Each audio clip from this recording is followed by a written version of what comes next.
নিয়মিত ডিম ও ডিমের সাইজ বড় করতে আপনারা হাঁস মুরগিকে গম ভুসি ভাত যা দেন তার সাথে অন্য একটা জিনিস দিবেন, দিলে ডিমও নিয়মিত পাবেন আর ডিমের সাইজও বড় হবে। যা খাবেন তার সাথে এই জিনিসটা খাওয়াবেন, ভুট্টা ভাঙ্গা।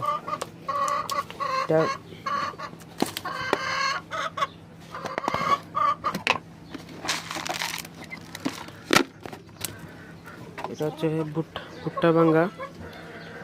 এটা খাওয়ালে মুরগি শক্তি যোগান দেয় ও ডিম উৎপাদন করতে সাহায্য করে ও ডিমের সাইজ বড় করে।